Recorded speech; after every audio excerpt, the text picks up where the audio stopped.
Bases dropped on a new round of SDH AM. John, here you there. Thanks for dropping by, as you always do. It is a Wall Pass Wednesday, which means pretty much anything's on the table. We do have a couple of things that we do need to get into.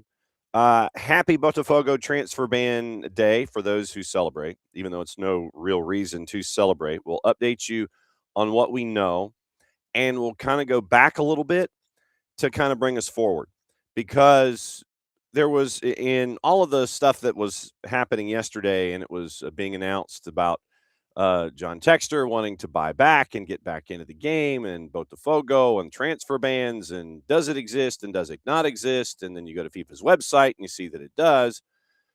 I went back into our library and I went into our conversations that we have with our friend Jason Stevens about MCOs and how they exist and why folks put up with other folks and that kind of stuff. And I found a segment from about 2 months ago, and it has to do with John Textor when he was interested in possibly buying either Wolves or Sheffield Wednesday and trying to get back into the game when it came to European football. And it's about a 5-minute, how long is it? So it's about 5 minutes long. And it's a part of the conversation that when he mentioned it, it triggered some more thoughts in my head about the new pursuit of Botafogo. So we'll get into that at some point, probably in hour number one. Dylan Butler, MLSsoccer.com, is going to join us at 10 o'clock to kick off hour number two. We'll break down what he thinks about what's been happening the last little bit. He's actually on the desk today because as we turn into January 1st, then you're gonna be getting into training camp in a couple of weeks, windows, transactions, all the things. And so Dylan's going to join us at 10. We'll talk Major League Soccer at 10 o'clock. Then we've got to get into, at some point in the day, we've got to get into AFCON and remind you about what happened yesterday. And then we're going to talk about the next, we're going to talk about what's happening today. Once again, it's 11-2. We'll get into your juice boxes there. The round of 16 is set. The teams are set. We just don't know the order. And there are a couple of groups today that wrap things up, and then we can get into the knockouts after this. So we'll get into AFCON from yesterday. Then we'll get into what to keep an eye on today and some of the stories of AFCON as we go. Yesterday in the Premier League, everyone is now officially throwing dirt on Aston Villa. After losing the way that they did to Arsenal, it's now a two-horse race. If you were to ask any pundit overseas, that's what they'll tell you. So we've got to get into that, what happened with the other results yesterday. You've got all of your trading set to go on with fees and everything and stuff to keep an eye on in the Premier League, so we'll get into that. So there's some other stories around. One in Canada, there's a coach that is taking his old team to court because he says they owe him an ish ton of money, and it's high six figures. And so we'll get into that and all of the AM news and all the other stuff to get you ready for today and tomorrow, because once again, no show tomorrow because it's New Year's. No show tomorrow because I probably wouldn't have a voice.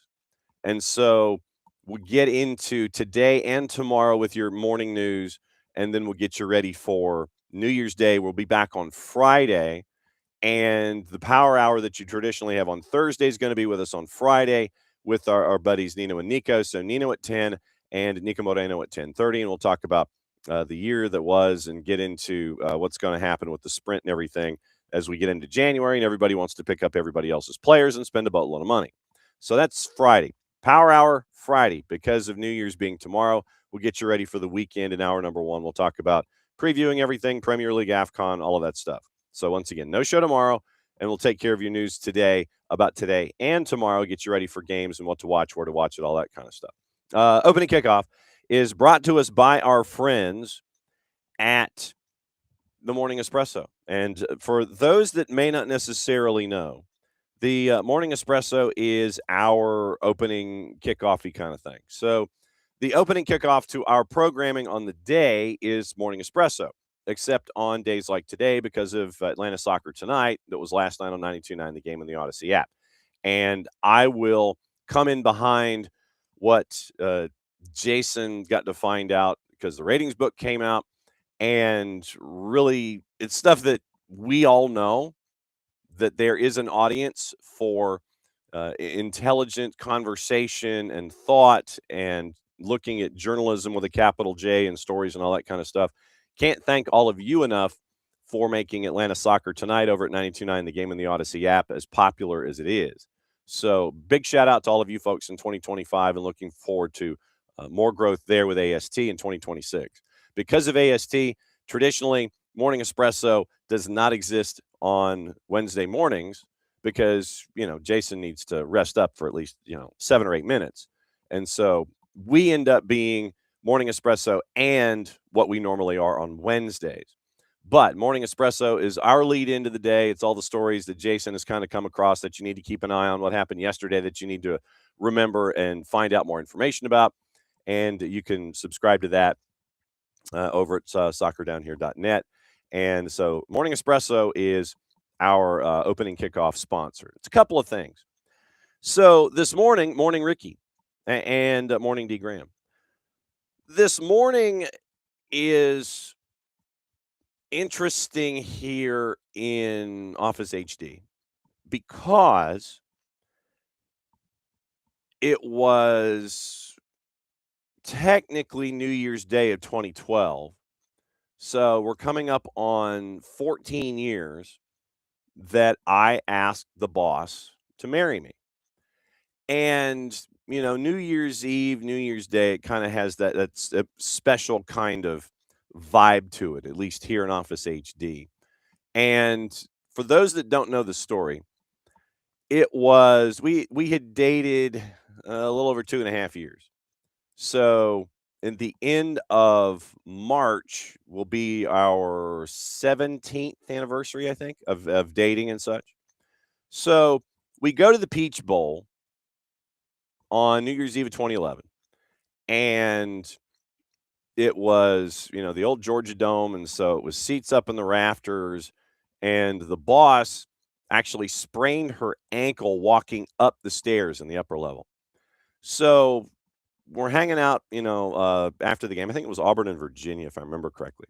So we're hanging out after the game, and the Georgia Dome being what the Georgia Dome is at the time, you're tailgating behind chain link fences and things like that. So roughly 11:30, 11:45, we start hearing noises that really aren't conducive to tailgating anymore. So everybody's like, "Oh, I guess we're leaving." So we leave. And thank you, Ropes, and good morning. So we leave the dome, the Georgia Dome, and it is like one of those stunts that you had in college growing up. How many people can you jam inside a car? So, we jam a bunch of folks inside of the boss's car, and we're dropping them off at various New Year's Eve, New Year's, New Year's Day celebrations and such. And so, New Year's Day, I asked the boss to marry me. And so it was New Year's Day of 2012. We got married January 12th of 2013, 1/12/13. That's the easy way to remember it. I can't even screw that up. So asked her to marry me New Year's Day. And so it's got its own little special vibe to it. And it was funny when I asked her to marry me. And then there's like people, the New Year's Day bowl games and all that kind of stuff. Before the CFP, where you actually had bowl games that just meant something and they started at like 11 o'clock in the morning. So we're going around to friends' houses and things like that. And she's having normal conversations with people. And she's trying to do the thing with the engagement ring, where she's trying to be overly expressive with her left hand. And she's at it for a while. And no one is remarking on the engagement ring. So she literally got to a point to where folks weren't paying attention to her. She's using her hands and everything and trying to show folks that there's something shiny here. No one's catching on. And so at our first stop of the day, she literally stopped in the middle of her conversation and just goes like this. And she just shoves the ring right in her friends' faces. And then all the screaming starts and all that kind of stuff. So I bring that up because we never know what the new year is going to hold. I knew what the new year was going to hold for me, hopefully, is that the boss would say yes on New Year's Day. And she did. And so coming up in 2 weeks, it's going to be our 26th or 13th anniversary. And so don't get me wrong, I'm already starting to try to figure out and go, okay, so what's 13? It's like it's 13 pieces of paper or it's 10 plus 3. No, I'm already trying to figure that stuff out. So it's like lace and citrine and things like that, trying to figure that out coming up in 2 weeks. But I bring that up because you never know what the new year is going to hold. You never know when there's going to be a pleasant surprise. You never know when there's going to be something that you've really got to think about. And New Year's Eve is that last chance to look back on the year that you had and kind of take stock a little bit. And so, for those of us here at SDH, if you look at things from a New Year's perspective in that way, there's a lot to be thankful for. There's a lot to grow on, but there's a lot to be thankful for. I mean, covering Club World Cup and covering all of the events that we get to cover and going all the places that we get to do, whether we're talking college or high school or Atlanta United or the Twos or Club World Cup or anything that comes across our bow. And, we are incredibly blessed and thankful that you guys have been along for the ride with us. And obviously, we couldn't do it without you.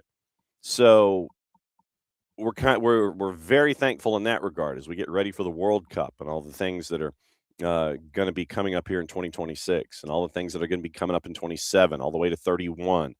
And it's just a very, very blessed time across the board for us in the SDH sense, but also for everything that we get to see on a daily basis, whether it's with our families, with our friends, with y'all, the plus ones and the A-listers. So it's just one of those days where you get to kind of think about it a little bit and then, okay, what do you do going forward? You build on it. You try to do your best to build on it, and you work your way into the next year, which will be year 9 for us. At the end of January, it'll be year 9 that we start with the network. So there's a lot to be thankful for in both a family sense, at least for me, and I could probably safely say for everybody else here at SDH, but at the same time, for those, just inside here in Office HD, for the boss and everybody here and all of our families. So that was something that came across my thought pattern this morning as we were trying to come in this morning and let you know what was in our brains. So that's number 1 for opening kickoff. Couldn't thank you guys enough. 2, and this is where I kind of need your feedback here a little bit. We live in a part of town that has a lot of teenagers. And because of the way things are right now with teenagers, you have to pardon me. I'm going to be hydrating a lot this morning, so you'll have to pardon the hydration breaks. So we live in a part of town with a lot of teenagers, and with fireworks being fireworks these days, where you don't have to leave at what 12:30 in the afternoon, like you have lunch. You find a state line, you go to Alabama, you buy a boatload of them, you bring them over, then you have your celebrations at midnight, etc. So since you don't have to do that anymore, and fireworks are readily available, and we have teenagers in our neighborhood, we have a facility next to our subdivision. We have a place next to our subdivision where they want kind of a controlled environment. Hey, if you want to do something, don't do it, in the woods or anything like that. Come here and you can use our parking lot. And so, and I mean, this isn't something that they wait until, 11:30 or anything like that to do. On nights where fireworks are encouraged, they're starting uh probably 7:30, 8 o'clock. And so, say 7:30, 8 o'clock, and yes, I am inside the perimeter. I am an ITP, or as David is. Uh, I live ITP, and we got noise starting like 7:30 at night. And it's because of the teenagers and wanting to, have some fun. So they'll start about 7:30, 8 o'clock. And then there's like this, and it's almost like the timing at Stone Mountain, where Stone Mountain at sundown in the summer, they have the fireworks display and all that kind of stuff. It's like clockwork. So the teenagers in our area, they go to this one particular parking lot and they launch into, I mean, it's like they bought up all the fireworks in Alabama, brought them over to this parking lot, and they are off and running at like 7:30, 8 o'clock, and they don't stop for a while. We have here in the house an individual, not named me or the boss, who's kind of skittish. And I mean, it's more than kind of. Rowdy hates fireworks. And the heavy duty stuff that the teenagers bring over to the parking lot, because we have houses that are right next to each other and there's not a whole lot of space in between, and we live in a condominium, townhome area. You have all of the homes that are right next to each other, and you have the condos that are locked in. So when they bring out the heavy artillery over at the parking lot, everything reverberates off of all of the homes, and you can feel the glass shaking and all that kind of stuff. And it gets to a point. Now, Abby, we've tried. We've tried thunder shirts. We've tried headphones, and it is just to a point to where we have to kind of keep him close to us. And it's usually cover him with a blanket and hang on to him. And then we wait for things to pass. And like I said, they treat it like it's Stone Mountain Park in the summer, and they go for like 15, 20 minutes, and it is heavy duty all day long. All night long, they're launching everything, and you can feel the vibrations off of the homes and everything. And the fact that we are right next to this parking lot doesn't help. So it gets to the point practically every year where I will leave the house. I will walk over to that parking lot, and I will kind of cock my head sideways, and I will ask these people, "Are you done yet?" Because we got folks inside the house that are intimately afraid of what you're doing, and they are shaking, and they're in a corner basically. Can you stop? I don't want to be that guy, but I'm kind of that guy. And so with all of these heavy duty fireworks that they have, and not really, paying attention to the rest of the folks in the area, I was going to ask a question. And this is ropes. This is more outbound than Trazodone, because I don't want to create a situation with the rowdy man where he doesn't quite respond well to things in his stomach and all that kind of stuff, because he won't eat. And he's not obviously going to be having water or anything like that. So literally, it's like he gets this look on his face like, "Get me the blank out of here." So what I wanted to ask was this: is there in your mind a suitable retaliation that won't get anyone in trouble, that won't get an adult in trouble, for trying to cause a premature end to all the fireworks? Like if I had a water hose and doused all of the fireworks that they had ready to go, is that a suitable retaliation to get them to stop early? So I pose that question to you, faithful A-pluser, A-lister, number one. Is there a suitable retaliation that you think I could get away with so they would be stopping their fireworks displays and fireworks exhibitions? I mean, it's loud, it's thunderous. It is out of control at times. And then they and they treat it like, the professionals, where they start out slowly and they build and they build and they build, and then they have the finale, and the finale is literally 3 or 4 minutes of just heavyweight, just dropping noise and a lot of bass and a lot of explosions and everything. I was wondering aloud, is there a suitable retaliation that would get them to stop prematurely? That wouldn't get an adult in trouble, mind you, other than the youngins sitting there and going, "Come on, old man, what's wrong with you?"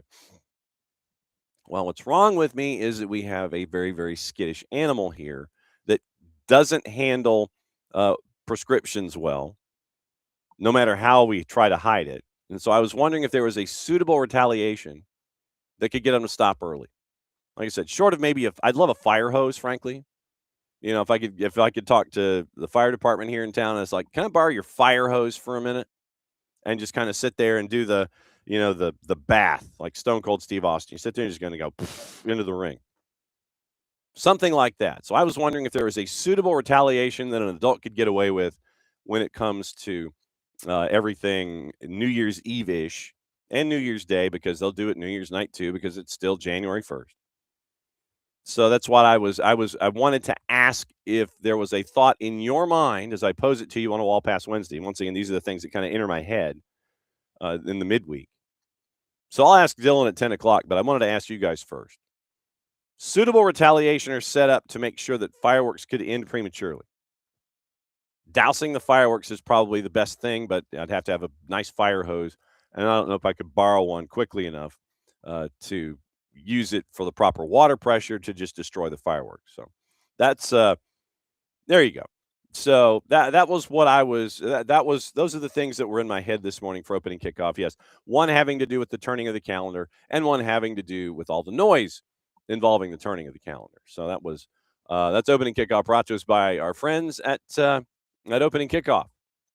And Jason and Oglethorpe University, once again, can't thank them enough for helping us out and being a great partner here at SDH. But those are the things that I wanted to sit there and kind of think about and go, okay. Yeah. Oh, well, yeah. And Abby, yeah, the red flag warning, definitely. Because I saw that yesterday. And I'm like, okay, great. Red flag warning for fireworks. Fantastic. That's a great mix. So here you go. All right. Here's what you guys have thought early. And so don't have any noise canceling things in the house. And what we try to do, Abby mentions this, and this is what we do. We do, in fact, do is we try to, with whatever's on television, we always try to distract him. So it's probably going to be football, and we'll have the football volume up a little higher than normal. And we'll try to do it on the top level as well. So we try to drown out that noise on the outside, but just the reverberations from us in the bowl that we live in addition to the homes on the main road and the bowl that we have where everything just literally it reverberates off of everything and you feel the glass shattering. Because I'm literally what as the crow flies, probably a good 75 yards from where they launch. Now, like I said, don't get me wrong. They're in a parking lot and they launch it straight up into the air, but it's still just the reverberation, and there's really not a whole lot of height to it. So it goes up into the air, it reverberates, and it bounces off of all the glass. So that was why I wanted to kind of bring that up this morning. But yeah, we do crank it all up. Morning, Alex. So Abby is like, with the fire hazard, would hope it won't happen. Supposedly, the fire hazard ends at the red flag warning ends at 7 o'clock tonight. Ropes, I'd love to take an extinguisher over. That'd be great. That would be fantastic. You take a fire extinguisher over, you just sit there and you go, drown them all out. I love that. David's like, go say anything and be like John Cusack. Roll out with the boombox on the shoulder, play the most offensive music they can think of, like ABBA. ABBA's not offensive to me. I would enjoy that. But yeah, trying to think of like, Tchaikovsky or Mozart or something, just kind of go out and just anti-program it and chase them away. It's like, play the most annoying music possible to them. But then it would probably, they'd probably sit there, whatever annoying music you would like, they would probably sit there and go, oh yeah, I dig that. So knowing just my luck anyway. But David likes the say anything vibe. Abby's check the DeKalb County website. You have every right to call the police with a fire hazard. That's true. So yeah, if it's after 7 o'clock and they're being silly, maybe it's just. Yes, I'd like to report a possible violation of the red flag warning, please. So that would be something that would be in there. So that's early thoughts. So keep those coming. If there's anything that you guys think of that would be a suitable challenge to the fireworks aficionados that will be launching their fireworks hopefully after never. But, they usually go like 7:30, 8 o'clock, and then that's the first wave, and then they'll do stuff at midnight too. So that's kind of where we are. So good morning, D. Graham. Morning, Ricky. Morning, Ropes. Morning, David. And morning, Abby. Morning, Alex. And let's see. So there's David and Alex and Abby. Okay, so morning, y'all. And like I said, just keep those ideas coming for everything. Opening kickoff brought to us today by our friends at Morning Espresso and our friends at Oglethorpe University. So thanks to them. Okay, yesterday, I know that Ricky, he saw what happened yesterday, and he's like, if we finish top 4, I'm good. And this is the thing. It's like it's so reactionary after what happens yesterday, where it was a thumping. I mean, don't get me wrong, but it's like, oh, it's a 2-horse race now.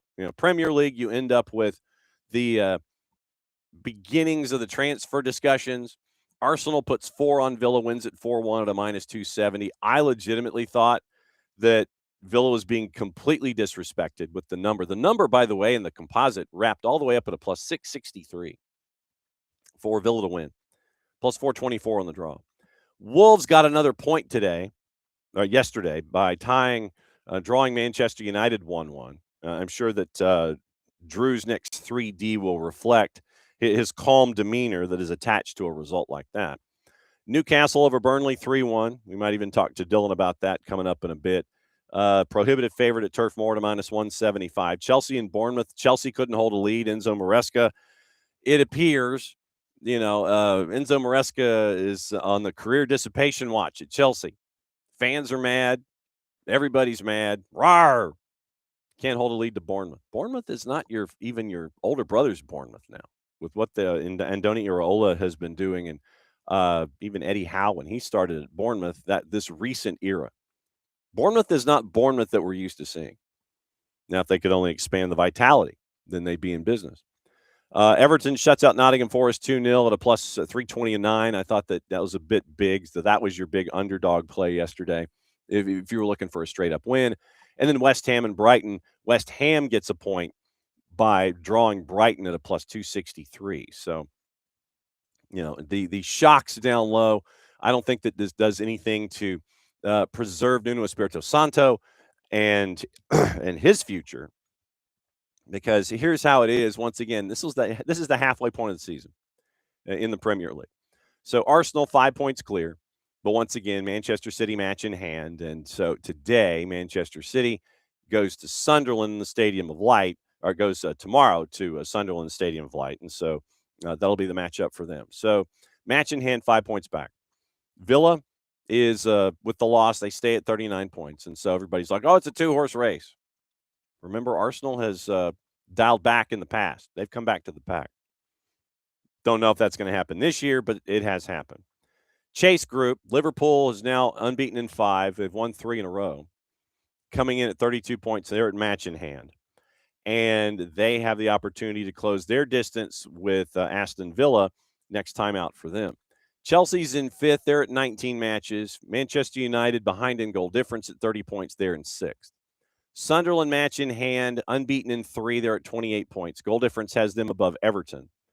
Brentford's in 9th match in hand, 26 points. They have scored more goals than Newcastle. They have a match in hand, and they have one more win, unbeaten in their last 3. Newcastle is hitting each column once in their last 3. They had played their 19th match. And then Crystal Palace has lost 3 in a row, and they have match in hand at 26 points. And Fulham has match in hand as well. They've only played 18, but they've won 3 in a row to get to 26 points. And they are in 12th. Spurs at 25 points. Goal difference has them ahead of Brighton. Bournemouth with the draw. They've drawn 4 of 5. And so Bournemouth at the halfway point, 23 points. Leeds match in hand at 20 points, unbeaten in 5. So it looks like Daniel Farke has found something in the form of Dominic Calvert-Lewin. And Forest has now lost 4 of 5. Forest has now lost 4 of 5. They're at 18 points. And they are, with Sean Dyche, 4 points clear of the drop zone. But West Ham's draw made it 4 instead of 5. They're at 14 points, 4 points out of the relegation zone. Burnley has, they had their 2-match unbeaten string. It was 2 draws. But they had that snapped with their loss. They're at the halfway point. 3 wins, 12 points. and Wolves getting their third point of the year at the halfway point. 11 goals scored in 19 matches. They've given up 40. So it's like 2.1 allowed per match. And they still have no wins on the season at the halfway point at 0-3-16. That's not good. That is not good. So you look at the matchups today, and D. Graham, I think you're right. I think this is when the race actually starts. Crystal Palace Fulham, it's 4 matches today, 2 at 12:30 and 2 at 3. Crystal Palace is hosting Fulham at a plus 117, Fulham a plus 245. Liverpool tomorrow. This is tomorrow. Tomorrow stuff. So we're kind of working tomorrow as well. So nothing New Year's Eve day. Tomorrow, Crystal Palace, Fulham at noon or at 12:30. Crystal Palace plus 117 at Sellers Park. Liverpool tomorrow at Anfield, a minus 189 hosting Leeds. Leeds right now is a plus 479. 3 o'clockers tomorrow. Brentford hosting Tottenham at the G-Tech at a plus 116. Spurs are a decided underdog at a plus 227. Stadium of Light Sunderland hosting Manchester City at a plus 640. Manchester City is a minus 256. And then that sets up everybody else, getting them ready for the weekend. And it is laying it all out right there. So that's your rundown of everything to get you into the weekend. Obviously, we'll preview the weekend as it gets back to normal, but you end up with 4 matches on Saturday, and then you end up with 6 matches on Sunday, and that means that you've survived festive fixtures. The last festive fixture Sunday at 12:30 is Manchester City hosting Chelsea. So that is your Premier League activities rundown. West Ham, according to our friend Ben Jacobs, confident of completing a deal for Adama Traore, and that is in concert and combination with Alex Crook from TalkSport. They traditionally are very, very busy this time of year. It is Celtic in talks with Bournemouth over a move for defender Julian Araujo.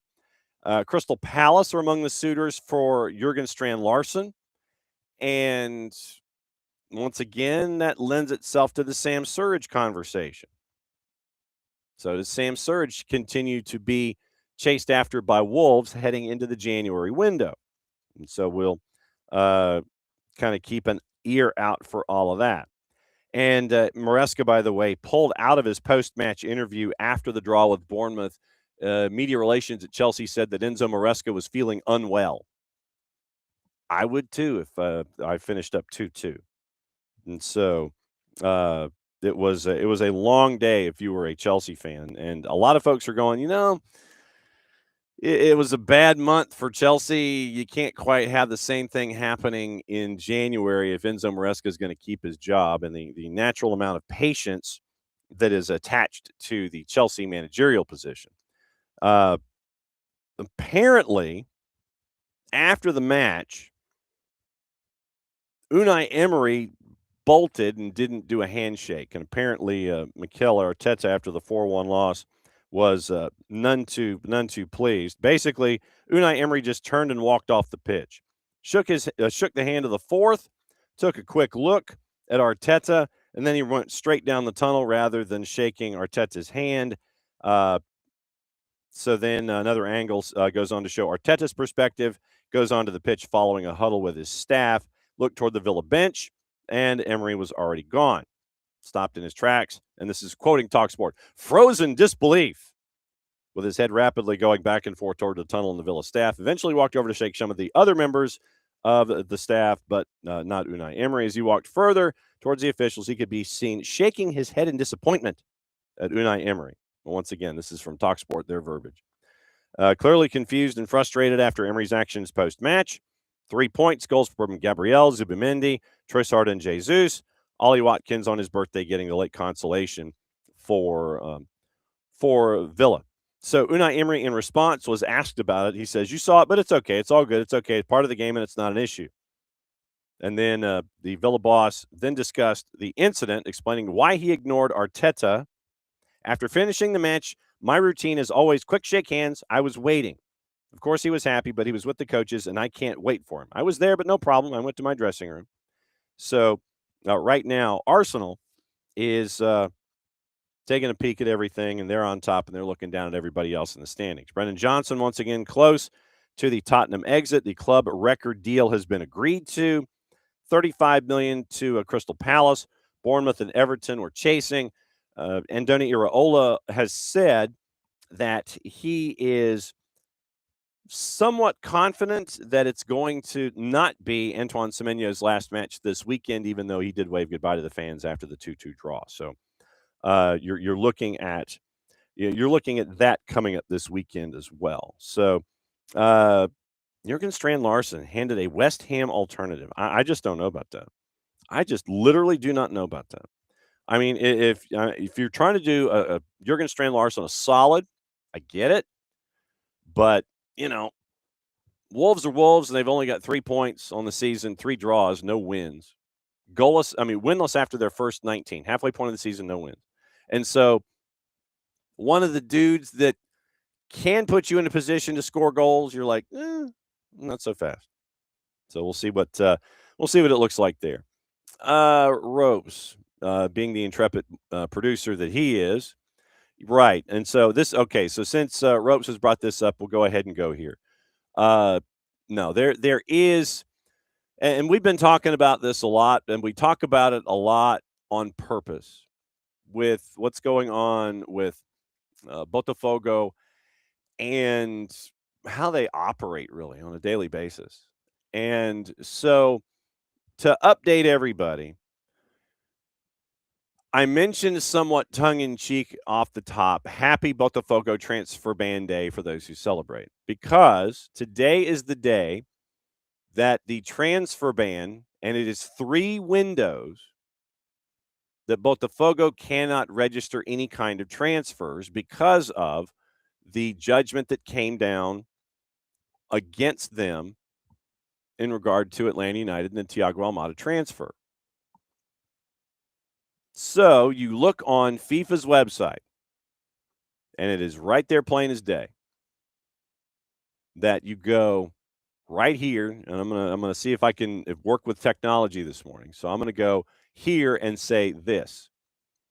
Let's see if it actually has functioned. So that's what you're staring at when it comes to FIFA. It says literally, "Welcome to the FIFA registration ban list."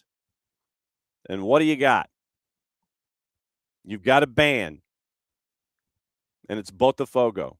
And when you go down this list, it's really interesting because you're looking at a bunch of different things, and you're like, man, Botafogo is on this list, and there are others on this list too.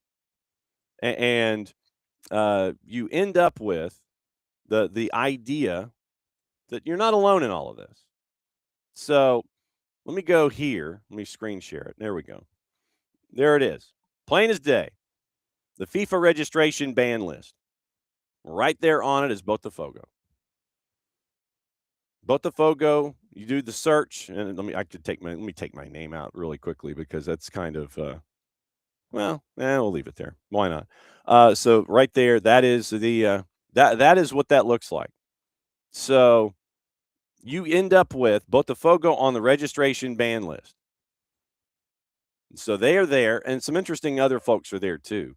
It's like Charlotte's on there, and a couple of other folks are on there for Major League Soccer, but they'll get that figured out eventually. So it was intriguing to see that happen. So here's the deal as we know it. Yesterday, it was mentioned once again, Botafogo, they owe roughly $30 million to Atlanta United because of the missed payments, and it was 2 separate judgments that FIFA had against Botafogo or Eagle, however you want to phrase it, for failure to pay. It was supposed to be 10 separate payments.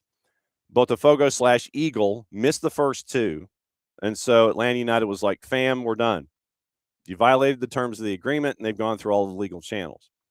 So you get to that point with FIFA where now, as of the 31st, Botafogo is on a 3-window transfer ban until they get this sorted out. They came out with a statement yesterday, and they claim, quote, regarding the recent FIFA sanction on player transfers, Botafogo informs that in recent weeks it has held constructive talks with representatives of Atlanta United of MLS seeking agreement related to the Thiago Almada case.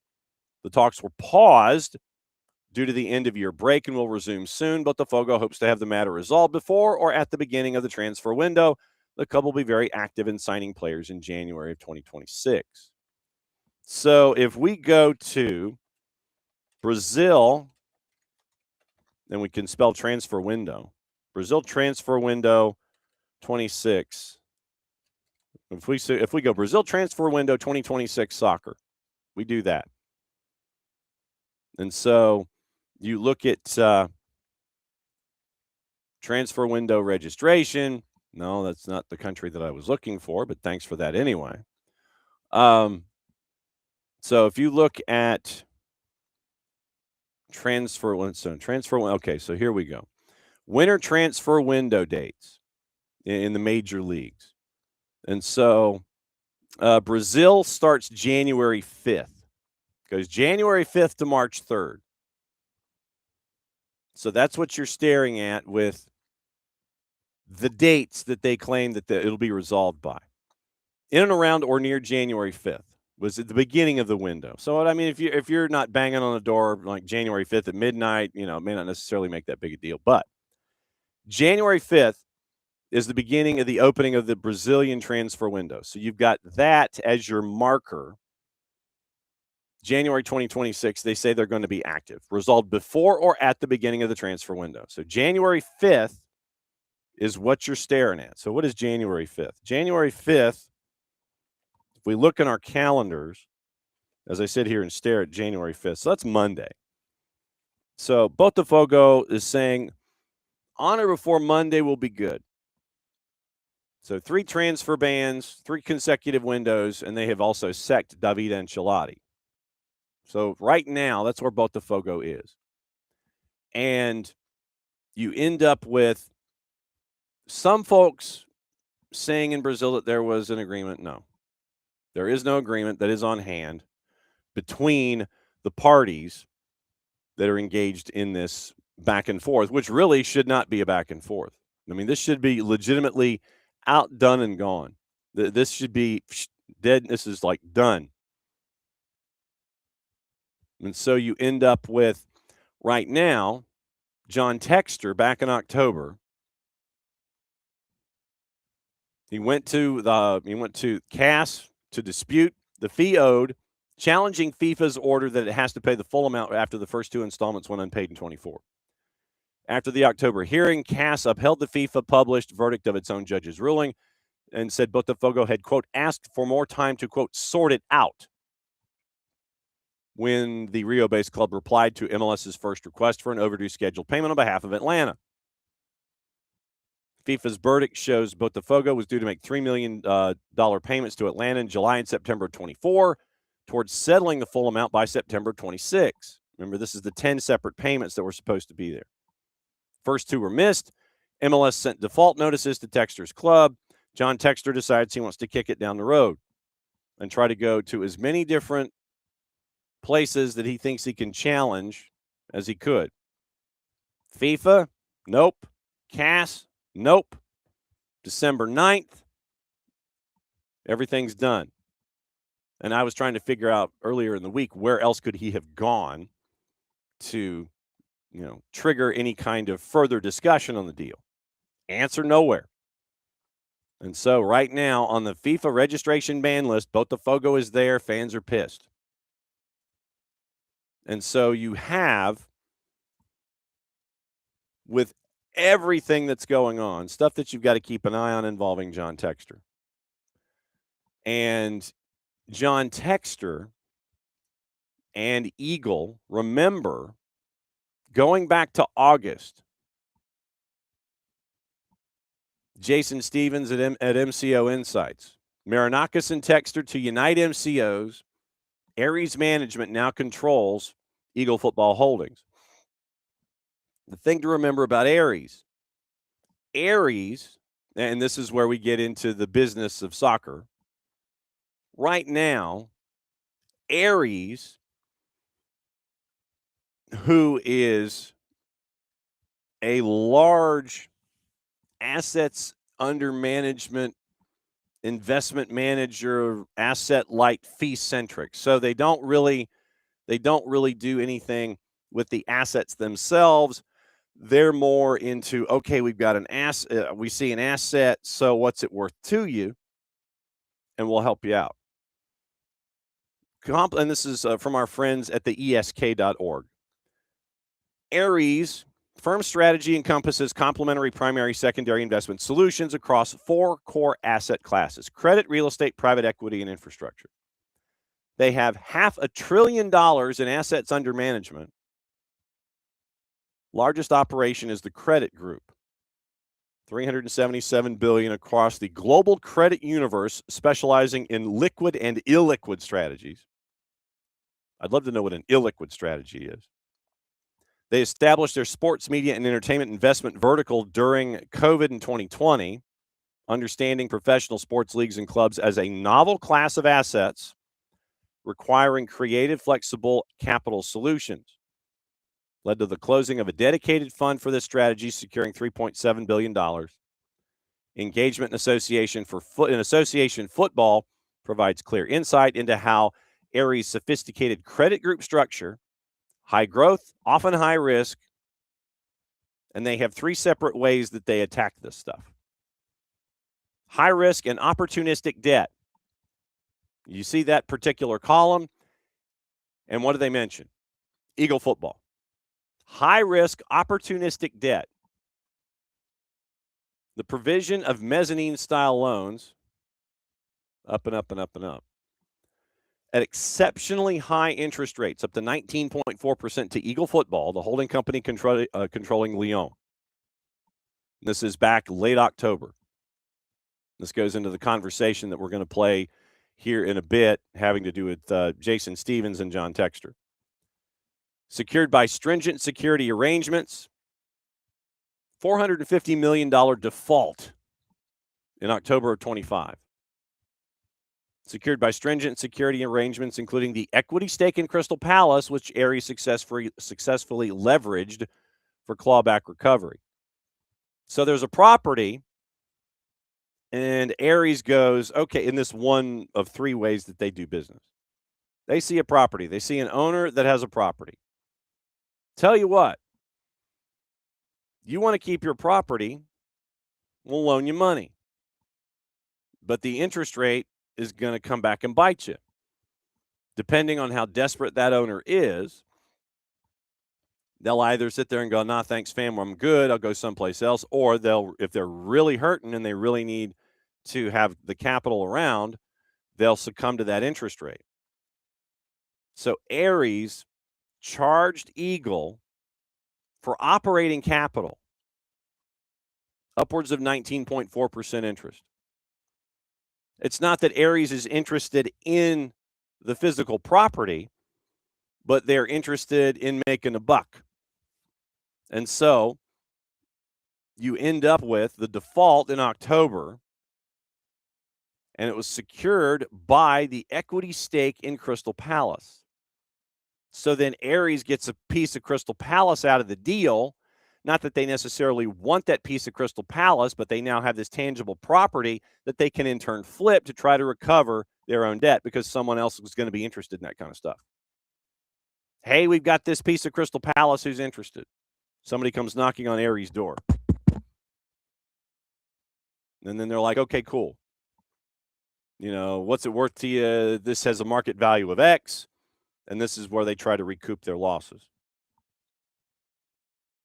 And then they also do it with infrastructure finance, like they did with $500 million to Blueco at Chelsea, and then strategic equity in Atletico Holdco, the majority shareholder of Atletico de Madrid.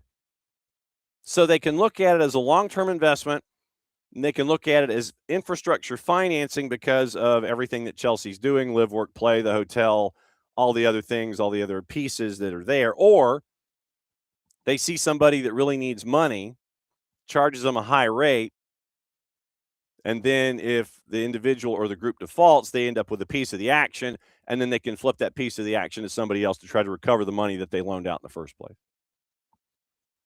But also keep in mind right now that Ares is in discussions with CVC, yet another piece of this, CVC Capital Partners, Over the last 2 months, they've been trying to figure out a merger, building an empire, Global Sports Group.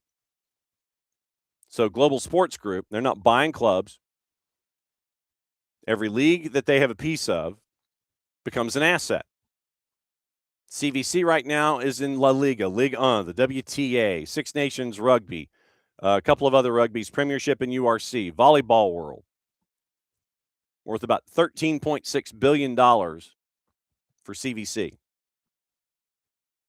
What they do is they restructure. In 2025, they restructured their sports platform with Ares to reduce borrowing costs, unlock liquidity, and extend hanging on to assets. CVC manages about $200 billion in euros, 200 billion euro globally. 13.6 of that sits in sports. The portfolio delivered 20% and returns, according to Sports Business Journal, from 22 to 24. And according to Football Capital Insights, they view it this way. Sport is an alternative investment class. Sovereign wealth funds, family offices, and institutional capital. It's about who builds the structure behind the league, according to this particular group, Football Capital Insights, and their analysis. CVC got in there first. Media rights, equity, and finance, you put it under one umbrella. Broadcast deals turn into scalable assets. And then you open the door for folks like Apollo and Fenway Sports Group. And so sports as we know it are assets. Capital is turned into leverage. And so you end up with all of these things as a part of portfolios. Don't look at sports as a fan, look at it as an investment. That's what folks like CVC and Ares are doing. And Ares, with their piece of the action over refinancing the portfolio, is leading to this Global Sports Group syndicate. And the financing package on this, you get favorable terms on it because of the quality of assets that you have in your portfolio. 13.6 in value. Ares, Dolphins, Messi and Friends, Chelsea, Atletico, Sail GP. Ares sold their shares in McLaren that got them $4 billion. So they're looking at raising capital through investment in sports. They're not looking at it as wins and losses. They're seeing them as tangible assets that they can flip from one side to the other. And so Eagle, once again, with Iconic, Elmwood, and Ares, had 90% of Botafogo back in 2022. Then you end up with now this idea under Eagle of John Textor wanting to buy back Botafogo because he currently can't have any say in the day-to-day. He wants to create this second entity away from the English version. And I know this is a lot of economics, and I know that it's like, you know, who's doing this and who's doing this and who's doing this. And I know it's a lot of economics, and I know it's a lot of players. But you've got the folks at the top of the game looking at all these investments and going, oh, okay, so you want to further your investment. Fine, we'll loan you the money, but it's going to be at a big rate. And that's where John Textor has fallen into this. Eagle, as of 4 months ago, August. 4 months ago, almost 5. Ares forces Textor to sell his stake in Crystal Palace, sold to Woody Johnson for £190 million. Ares got most of the proceeds of that sale. Eagle, $1.2 billion in the hole. Total debt, half of that owned to Ares Management, including $159 million at a 19.4% interest rate. That's how desperate Eagle and John Textor were to hang on to Crystal Palace. For operating capital in early August, 19% interest rate, I'm in. He's also $75 million to Iconic, and Iconic was the one that they're suing back and forth from England and Florida. 11% interest rate there. Stadium assets up as collateral. Botafogo, once again, the LLC, 90% there. Then the social club gets 10%. Back in July, once again, precautionary seizure of the Bidco shares. Court action initiated by Botafogo's own legal team to protect him from a financial exploitation. $27.2 million owed by Eagle to Botafogo. And we mentioned earlier this week that he's looking for more funding and to get it done quickly. I imagine because of the transfer ban. You're looking at $27 million. Assets have been frozen. The stake in Botafogo. Eagle can't sell, transfer, or negotiate until the debt is settled. So with Textor trying to bring money in, he can't do anything until that money is in. He's got to appease the debt that's currently there and what he owes Atlanta United. If it's one and the same, then it's just the $31 million. If it's two different things, you're talking $58 million. And it prevents a hostile takeover with the assets being frozen. And so keep an eye on Evangelinus Marinakis and John Textor. Is Evangelinus Marinakis the one that is floating the money that could keep Textor in the game down at Botafogo? It's after 10 o'clock. I filibustered. I talked a lot about economics of sports and guys that own things. Our buddy Dylan Butler knows about guys who own things and are not happy about it until he sells. And we bring Dylan in. And, so we did the economics of soccer this morning because of John Textor and transfer bans and paying and needing to pay Atlanta United about $31 million and using the wimpy philosophy of financing. I will gladly pay you Tuesday for a 19.4% interest rate today. So that's kind of where we've been this morning. I have a question for you though, John, and it's been a while. Glad to be back here with you. Yes. Is there anything other when we talk about takeovers? Yeah. Isn't it always hostile? I feel like there's no other. There's no friendly takeover. Yeah.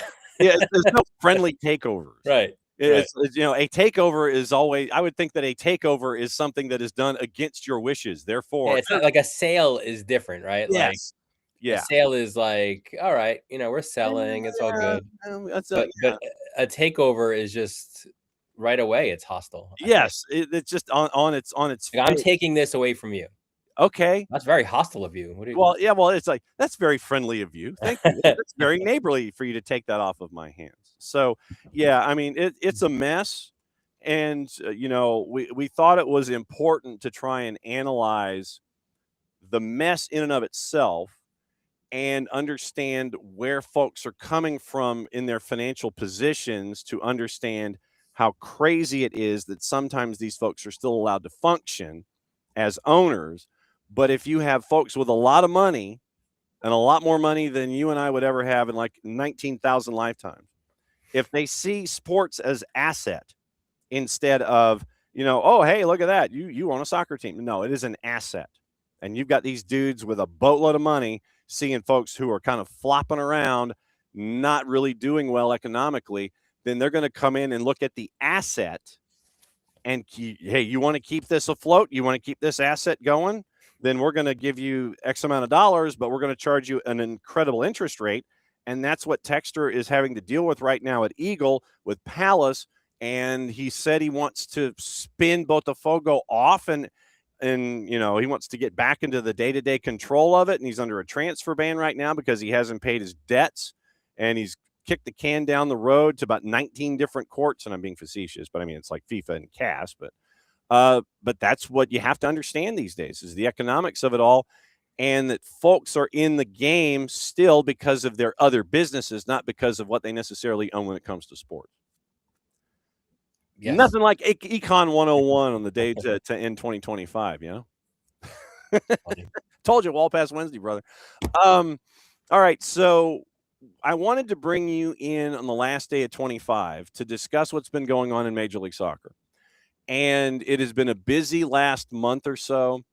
And you've got folks moving. You've got Schaffleberg going to LA. You've got Justin Hack leaving NYC, and he's going to LA. He's going to LA, and the keeper run around that we've had and all these kinds of things. When you look at all of these deals that have been going on even before the window kicks in and before we get to training camp, what have you thought about what you've seen so far? I think it's been an interesting start. I think the Galaxy have gotten better for sure. Like they're the, I don't know what, if you do a horse racing analogy, like what is the quarter pole? I don't know, like whatever the pole would be, like, the quarter, right? Like in this, and remember too, it's, February 21st, that's coming pretty quick. So it's not, it's a sprint really of a off season, if you will. And that's, not even including obviously CONCACAF Champions Cup teams. And, pretty much in a couple of weeks, teams are already reporting for camp. So I would say right now, the Galaxy are the leaders there, right? They obviously identified a weakness in defense, right? And you and I are sitting there going, well, duh. But they have an MLS Defender of the Year winner, who they have now in their books, and they have a guy in Justin Hack who really versatile, right? Like I think they see him, or at least in the release they mentioned him as a midfielder. Certainly he started with NYCFC as a midfielder. But then he moved to center back. But now you've got a guy who could do both, right? Like a James Sands type, right? So a guy there who is good with moving the ball and being a ball winner as well. So I think those are positives for them. And certainly, you look at Ricky Pooch coming back as well, right? And that's a huge addition for them. So I think the approach that the G's made with last year and the way everything went, I think it went a little bit against the grain, right?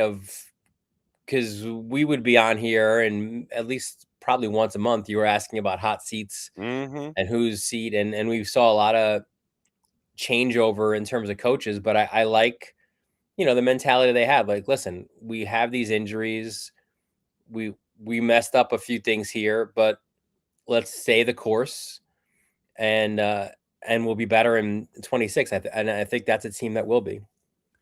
So then what would be your New Year's resolution for NYC? I drove by it the other day. I guess how is Dylan Butler Estates, by the way? It looks good. It looks good. I can't, I was trying to think of the correct terminology, but like the steel portions of it, like you could see, like, when you see a construction, like, oh, I could see that's the suites side, or that's the supporters section. Like you could see already the maybe the outline or the structure, right, of it. So it's looking good though. It's looking good. They had a big it was it raining or snow? I forgot. It was a bad weather day, and I still saw like a crane moving over there. I'm like, all right, keep it going, boys. Okay. You get to see the skeletal structure. Yeah, I guess so, right? Yeah. Or even a little more than that. They're a little past that as well. But yeah, I mean, listen, I think Pascal Janssen did a terrific job, right, with the team, and it's a team. Yeah, of course, they lost to Miami, but look at what they were able to accomplish in the postseason, considering so many injuries they had. Right, like they lost a ton of guys, including one of the better, maybe not spoken enough about goal scorers in a league, right? And Martinez. So I think for them, it's stay the course. Like, yes, they lose Justin Hack to free agency, and that's, you've got to fill that void. They've got a very good academy structure, but I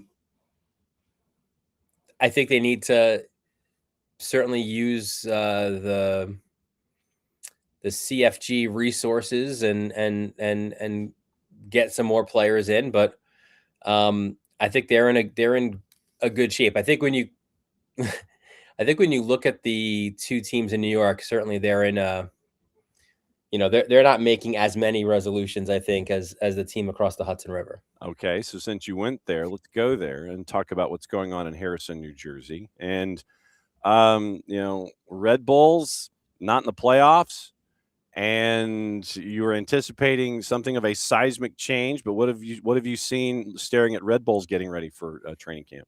Well, obviously, look, they started it off with bringing in Michael Bradley, right? So, I've been covering this league long enough to remember when Michael Bradley was a 16-year-old scrawny kid with his dad as the head coach in the bowels of Giant Stadium.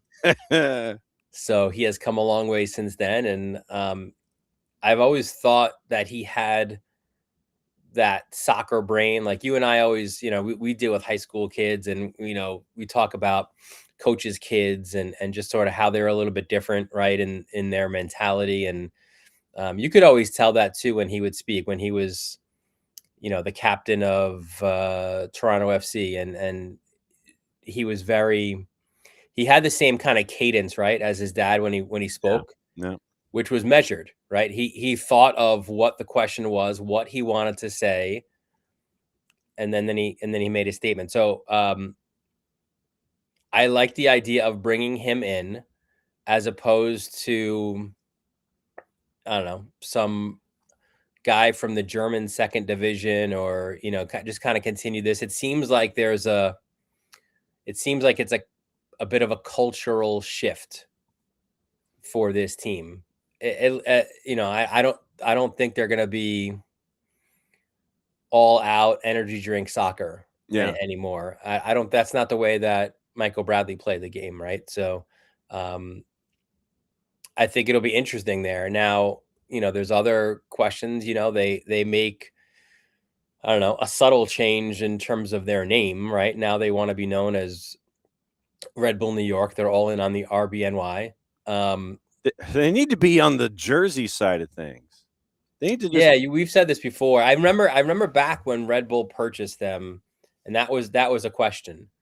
And I forgot who it was who answered it, but essentially the response was, and I think Jersey people aren't going to like this, but it was, from a marketing perspective, there's more cachet to the New York name than there would be to New Jersey. So, I mean, I get it, but if you're fighting a team that's in the Bronx for that kind of elbow room, and you're playing in New Jersey, lean into Southside Johnny, lean into Springsteen, lean into Jersey, lean into 100%, but also lean into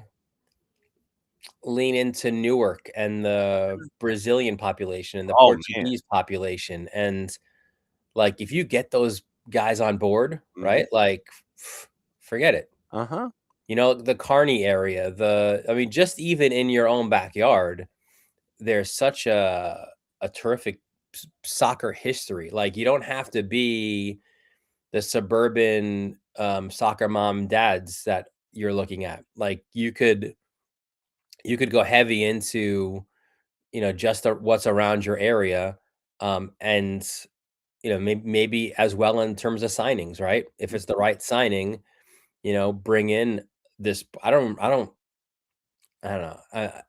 I didn't prep this ahead of time, so I could be very wrong, but I don't remember the last Portuguese player that they had of significance, at least, right? Yeah. What was so I think that's something that, maybe their brain trust could kind of look into a little bit and get some energy, no pun intended, but get it energized a little bit, right? Like, it feels stale right now. And you don't have Carlos Cornell. He is looking for a home, or he had a home, and then he's like, nah, I don't like it, and so he's I think he headed back to South America last report. So you're going to have an interesting competition in net for Red Bull. You're going to have a new guy in charge that stormed through MLS Next Pro, and I guess the New Year's resolution, I guess, for Red Bull and Red Bull fans is patience because of this change that you have with Michael Bradley, because of the folks that are no longer going to be there, because of the folks that have been either dealt to DC or sent on their way and not had contracts renewed, and how you try and reorient what you saw from Eric Maxim Choupo-Moting with what he was able to do, and then trying to get Forsberg back on track. It will be a challenge for Michael Bradley, and I'm intrigued. I really am with how this change will affect things there in Harrison. Yeah, I would say patience on the supporter side, but on the other side, show those supporters who are long-suffering supporters that there is a tangible plan, right? Like, here's what we're doing. Here's the way we're going to operate it. February 21st, it won't look like we hope it looks in November, December, and even maybe next year it'll look different or better. But this is our plan, right? It doesn't have to say here's our 5-year plan, but like show that course, right? Of here's what we want to do, here's who we want to do it with, and here's how we want to play, and just give them a sense that it's not just leaning on a philosophy, but now we're not really leaning, like have almost like a mission statement, right? Like, here's what we're going to do, and then start to show signs of doing that. When you look at the rest of the Eastern Conference, Philadelphia, yeah, you won the pie plate, but you got found out in the playoffs. I think that traditionally, when it comes to Bradley Carnell, you're great in one-offs, but then if you've got to go series, you get found out and it turns into a problem. Well, I would say too, I would put the same on again, kind of you go from one energy drink soccer team to the next who's gone absolutely, studs up into it. Does that style work in the postseason? And I haven't. Like, it hasn't, right? Like, even if you look at the best Red Bulls teams, and you go back to Red Bull against Atlanta, right? When they were coming, I think they were the Shield winners that year, and you had, Tyler Adams and Bradley Wright Phillips and Aaron Long and all those guys. That team couldn't win the postseason. So I think that was the same that we saw from Philly, right? Like, good over the course of the full season, right? You're going to get the points. And really the story last year for a good portion of it for them was, getting the points off the teams that you should get points off of. Yes. But struggling a little bit against the better teams. And to your point, you get into the postseason where, it's not a one-off game. Yeah, they've struggled. It's what's the plan B? And there really isn't one kind of from playing that way. And you look at everybody, Cincinnati, they kind of got found out too in postseason play. Now, once again, you do great since he's kind of Philly Union light and, tweaked a little bit. But I think the age at the back line kind of caught up with Cincinnati a little bit. Well, and their best players disappeared in the postseason. Yes. Like, where was Evander? Like, Evander, for a good chunk of the season, we were saying Evander was going to be the MVP.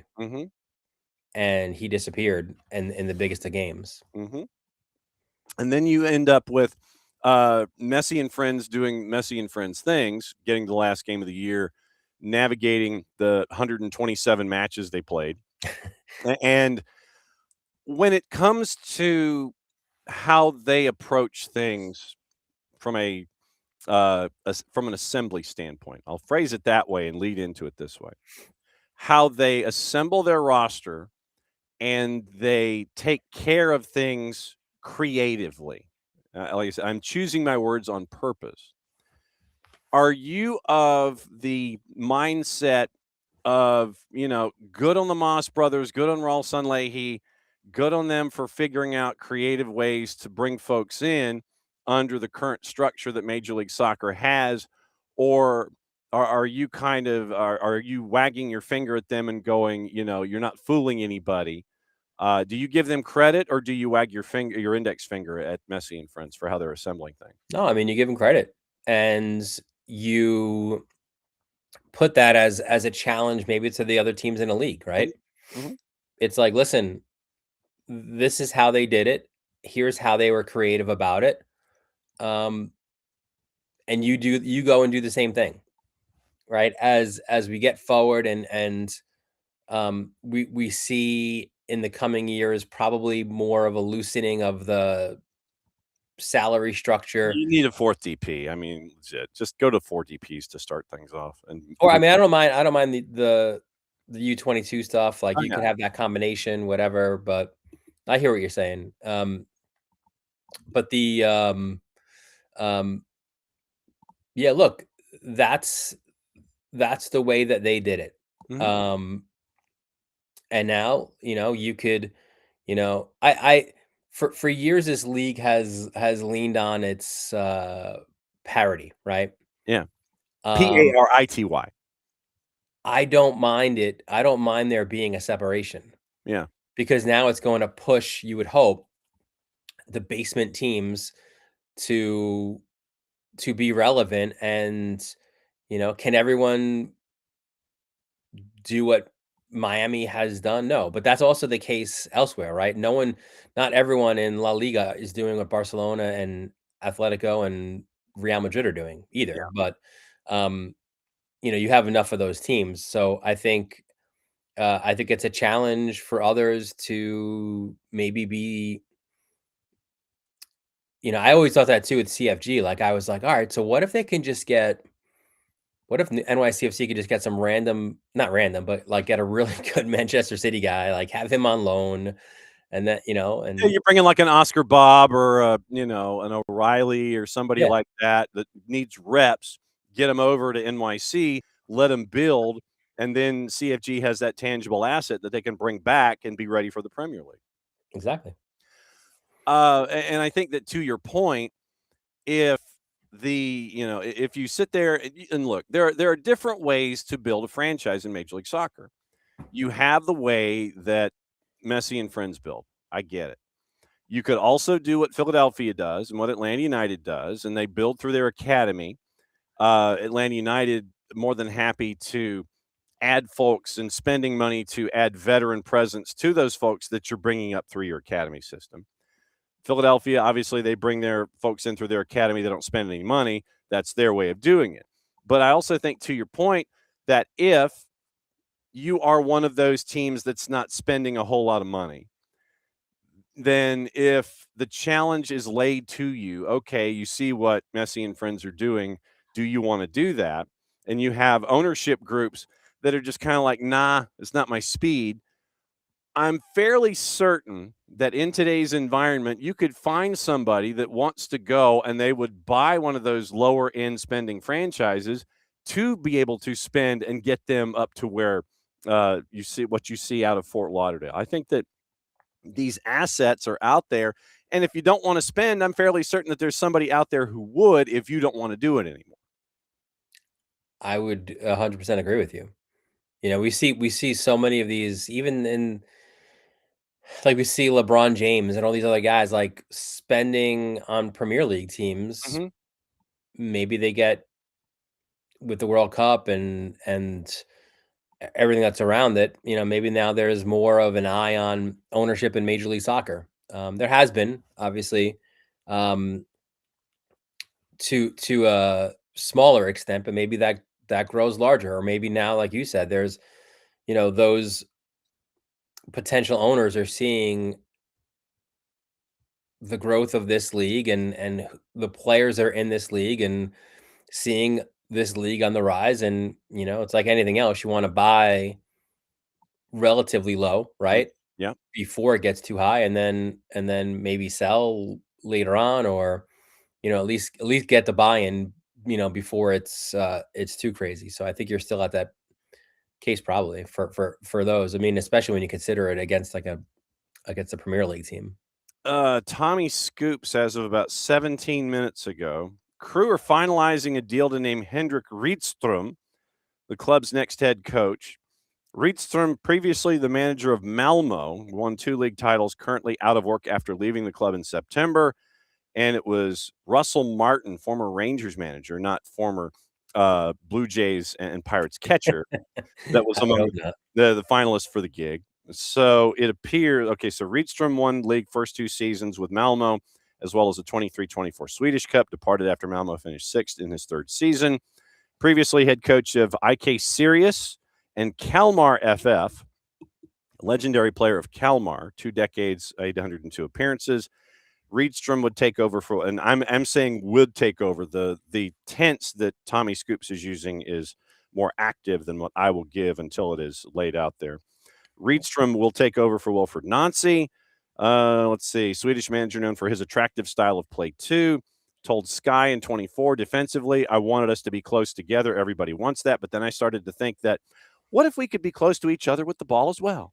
Then we can start to connect and find solutions and progress from there. So Diego Rossi, Wessam Abu Ali, Max Arston, and it appears Hendrik Rydström it was going to be the new head coach in Columbus. And this is where we all go running into Google machines and YouTube channels and clips to try to figure out more about Hendrik Rydström, who will be apparently taking over in Columbus for Wilfred Nancy. I mean, some of the things that you said to me sounds Wilfred Nancy-esque, right? Yeah. And that's essentially what you would want. Like, you saw a formula that worked really well for this team, for this group of players. When a manager leaves, you can't have a complete makeover, right, of a team. Unless you're Forrest. Fair. So this is the group that you have, and here's how they play and how they've played well. So now let's go find a manager that can fit that profile. And again, I can't quite say that I've watched many Malmo games. No. I mean, I have not, Malmo has not been on my saved locations for matches. Yeah, with as much soccer as we're able to digest with streaming platforms and channels, somehow that league somehow the Allsvenskan in Sweden is not on your prime here yet. I don't know. I mean, the Mjällby was a fantastic story, so it was that's a great story for the Allsvenskan. And speaking of keepers, because I know that I wanted to kind of talk about GK rotation with you, Fabrizio Romano, as of about an hour ago, Purple team set to sign Maxime Crépeau as their new keeper. With Dane St. Clair now at Inter Miami CF, both keepers will battle for the starting spot with Canada national soccer team ahead of FIFA World Cup 26. So let me see if I have this. Let me see if I have this straight. So the musical chairs of goalkeepers. Yes, absolutely. So we now have, apparently, according to Fabrizio Romano, Maxime Crépeau to the Purple team. Purple team had, let's see, Purple team had Galese. Yes. Let Galese's contract expire. And he isn't anywhere yet. Right. They had Carlos Coronel. Coronel was like, nah, fam, I don't think this is going to play. And so he went from being expired in Red Bulls to going to the Purple team to not showing up to the Purple team to heading back to South America. Dane St. Clair was goalkeeper of the year in Minnesota. Yep. They offered him more money. Yep. He's like, nah, I'm not feeling it. Goes to Messi and Friends. Messi and Friends initially did not renew the loan on Rocco Rios Novo, but then pick him up, and they grabbed 70% of his deal from Lanús, and so he wasn't there, but now he is, and so now it turns into St. Clair and Rios Novo and Ustari, and William Yarborough, who was the fourth, is now looking for a gig. Then you've got, hang on, who am I missing here? Sean Johnson, who was in Toronto. Then he ends up in DC as a part of their spine, where they've picked up Ty Baribeau and one of the Neelis boys. I think it was Sean, that is now part of the new spine in DC. And then Drake Callender, who was with Messi and friends, and he was sitting because he was trying to recover from injury, goes to Charlotte to be the 1A or 1B with Christian Kalina, as Zoran Kernetta and Dean Smith were trying to protect their flanks in case Kalina wanted to go back to Europe. Nothing happened. Kalina stays. Callender ends up going to Minnesota. Am I missing anybody? I would say no. But that was like a shell game. That's what I'm saying. That's like what on Canal Street. It was. And I mean, it was more than the 3 cups, but I mean, that's a lot of GK movement, man. Yes. And still more to come, obviously, because you've got places that seemingly don't have the number 1, right? Mm-hmm. Like, what is Red Bull going to do, right? Mm-hmm. Like, are they going to go with their young guy and give him the reins? And granted, he's coming off an ACL himself. Yeah. AJ, right? Marcucci, yeah, who was very good during the Open Cup. Mm-hmm. Yeah, it's interesting moving musical chairs here on the goalkeepers. Moving them deck chairs when it comes to keepers. So you, sir, what did you get the pony or the llama that you asked for Christmas? I'm looking out at my backyard. I'm glad that I didn't get either, because I don't think I mean, I have a decent enough sized yard, but it becomes a lot smaller with a pony and or a llama. So how was the holidays for you, sir? Good, quiet. Was under the weather the week before, but that allowed also for some needed time off and recharging the batteries, and the same was true of these 2 weeks. And a little bit of high school basketball on the Varsity Media YouTubes. There you go. But yeah, mostly just with family, which that's what you do right during this time. And I have the good fortune, I guess, of Christmas and my wife's birthday being 4 days apart. Oh, so we just and then my daughter's birthday on the other side on midway through January. Is it a unidate for the boss? When No, she's never. That's I guess for those who have their birthdays as close to a major holiday, they probably all share the same. You never combine. It's like, no, these are 2 separate and distinctly different days. Okay, just checking. And never shall the 2 intertwine. Okay, just checking, because some folks do the holiday combining, and I didn't know if the Casa de Butler was a combining household, or you had to celebrate it as 2 separate days. No, it is 2 completely separate days. Okay, just checking.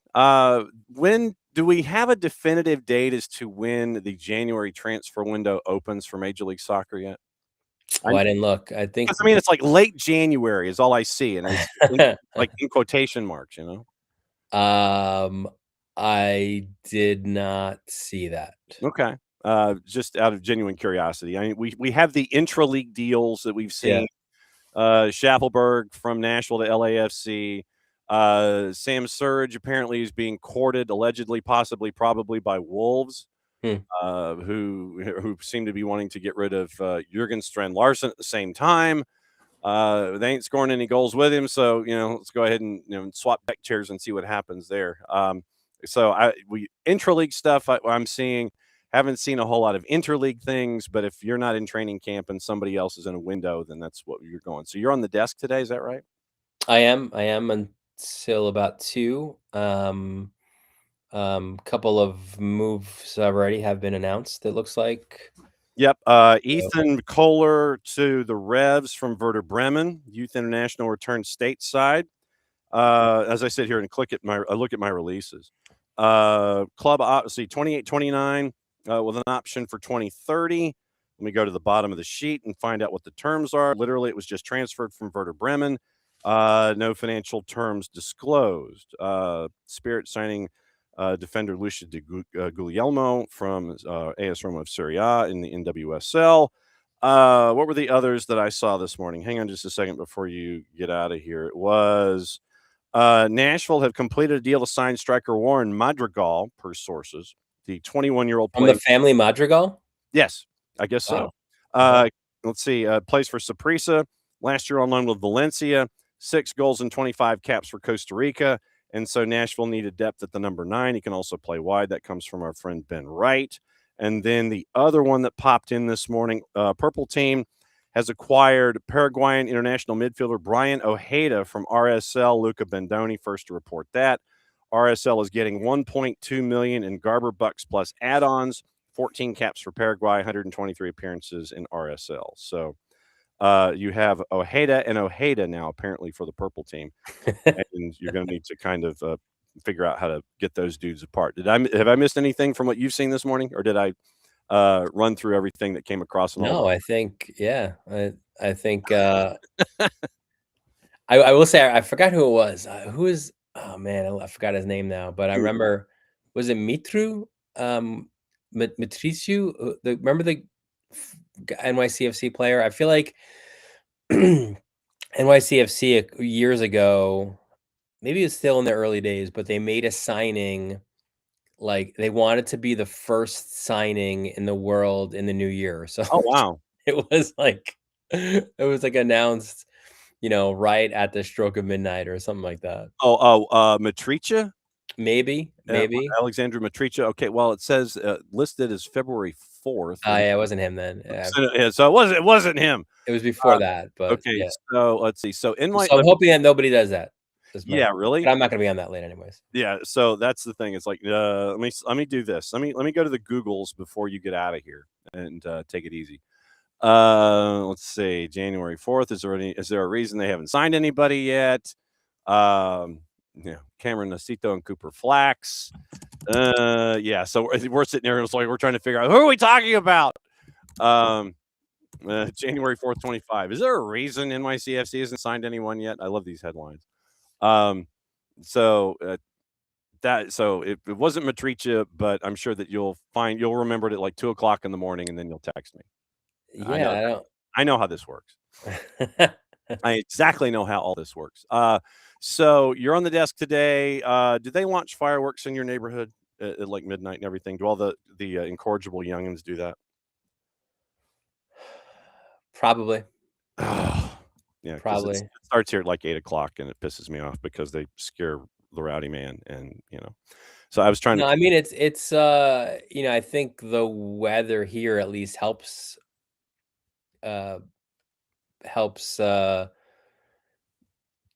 that not happen, but I think it still happens. Yeah. Yeah. So I was trying to come up with a suitable retaliation for the noises, and I was thinking fire hose, but I don't quite have a fire hose available. Folks were thinking fire extinguisher. It's something nice that you could get in and just douse the fireworks quickly. As always, my friend, thanks for 25. It's great to see you one final time before we turn the page to 26. And same. And then we'll keep partying on Wednesdays, and we'll keep talking about stuff as we get into training camp 2 weeks away. Stop talking to me. Go spend time with your family. Yeah, I tell you, February. I'm still like, I've had for the most part, my Saturdays back, which are like, oh, I'm not working until 2 a.m. I'm not like a zombie on Sunday morning, but I'm like, February 21st is coming soon. Mm-hmm. Coming soon. 7 weeks away, and then we're all sprinting before we get into covering the cup that the world is chasing after in 26. Thanks as always, my friend. It's great to see you. Yes. And go spend time with. So he's the number one dad today. The dad ingredients are what's there. So I will see yours with my Tennessee cup that I spent entirely too much on at a college football game. Be safe, my friend. We'll see you soon. All right, buddy. Take Our care. is Dylan Butler, and it's always great to catch up with Dylan and get his thoughts about what's going on in the Northeast, Eastern Conference, one of the busiest men when it comes to everything in the Northeast. Varsity Media on YouTube. That's where you get to watch all of Dylan's high school stuff, and so go watch all his high school stuff because then I get smart when it comes to Cruton and all the schools in the Southeastern Conference. They go up in the northeastern part of the U.S. and bring all the talent down here. So that's how he gets smart. You watch Dylan, you find out what's going on up there, because when they come down here, you already have that knowledge base. You'll sit there and you'll win all the games with all of your friends when it comes to signing day. So who's this kid? Well, yeah, I watched on Varsity Media and he does this, this, and this. So that's what you do. It's early recon when it comes to college hoops and all the high school stuff that's going on. I mean, shoot, if he'd had a game with Ryan Puglisi from Avon Falls, Connecticut, you'd have known about Ryan Puglisi before he went down to the University of Georgia. So keep an eye on what's going on with Varsity Media. That way you can watch and become that person that knows a lot about everybody when it comes to signing days. Okay, so D. Graham made the point, and we did talk about Semla signing with Lexington with our buddy Kaylor Hodges from at the USL show. And if you missed that segment, we're posting the audio a little bit later today. That and the audio that we had with Casey White. We're posting those in addition to Dylan's stuff. We'll be posting that today and getting you through New Year's. But all right, so this was also something that we got into with Kaylor, is that right now the USL, this is the drop dead date. This is the expiration of the CBA. And it is Melanie Anzadeh had the article posted this morning over at The Athletic. And right now, you are looking at a 1.5 year long negotiation over a new CBA. And so you're looking at no agreement currently on the table. And right now, you are looking at a league and a players association that have been in negotiations since August 1st of last year. You're going into this season, when that starts, as of right now, with an expired CBA, an expired collective bargaining agreement. Contract set to expire on midnight.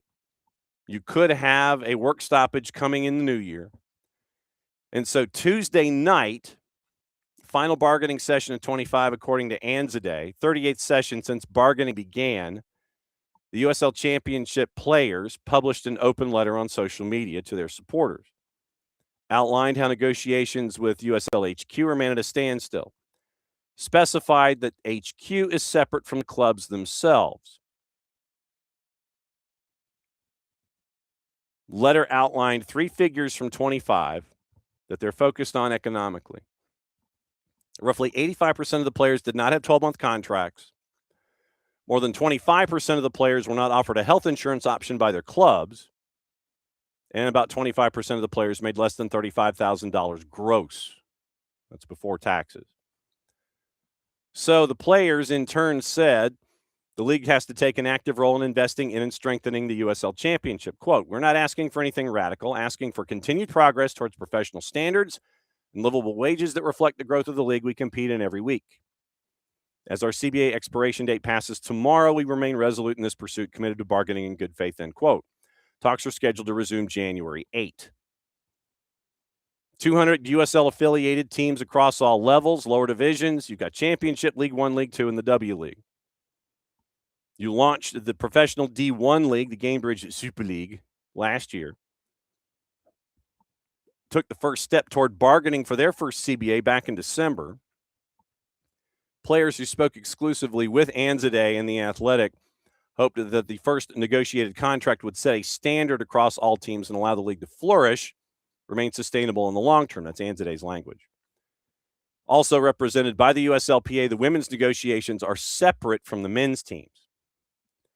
Meanwhile, USL Championship, second tier, launching the new D1 League by 28, implementing Pro Rel with the tiered leagues. Men's side negotiations have zeroed in on several key issues, from mandating clubs provide players with health care, increasing compensation, and improving working conditions. Current minimum comp for USL Championship players is $2,600 a month over a 10-month deal. It's not a full 12-month gig. It's 10 months. And that figure can include other expenses such as housing or health care according to the terms of the 21 CBA. They want better baseline workplace conditions, having health security, health insurance, adequate housing, increased base comp, workplace safety. Duke Lacroix has been one of the larger voices in this for through the Players Association. Credit their first CBA with pushing the league forward. The success, they argue, allowed the league to be in a place where the leaders are ready to build toward that D1 league. Joe Farrell, who announced his retirement after a decade in the USL, talked about his decision to retire despite offers to keep playing. He fell behind compared to former college teammates or high school friends who chose more traditional paths. They were able to build a 401k. Farrell sometimes went years without health coverage and lived in an apartment with roommates.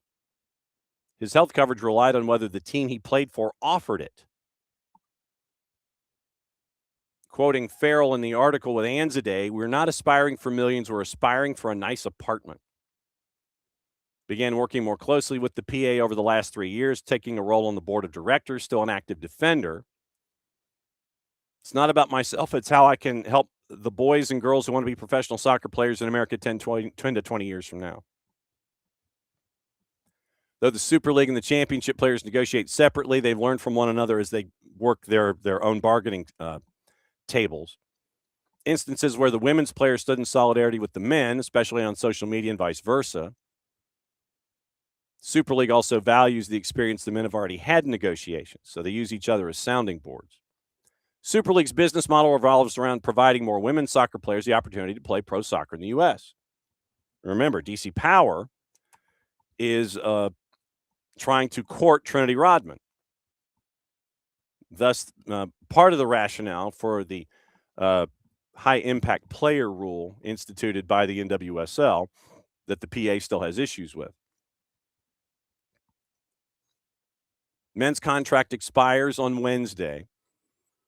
Either the league or the USL Championship players could opt for a work stoppage. Lacroix says their goal is to try to avoid that as much as possible. Preseason slated for mid-January. And so Melanie Anzaday comes through with that article about the USL and the USLPA.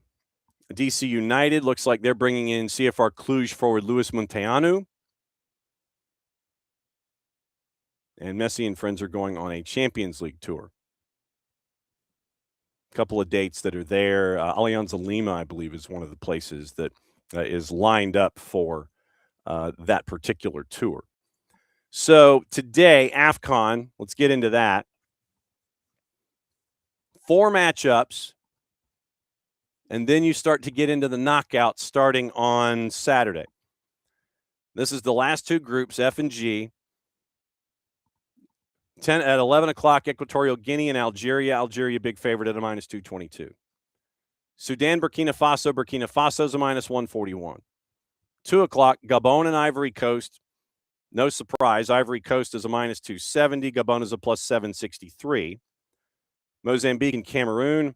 It is Cameroon at a minus 172. Mozambique at a plus 500. We already kind of know the first 4 knockout games.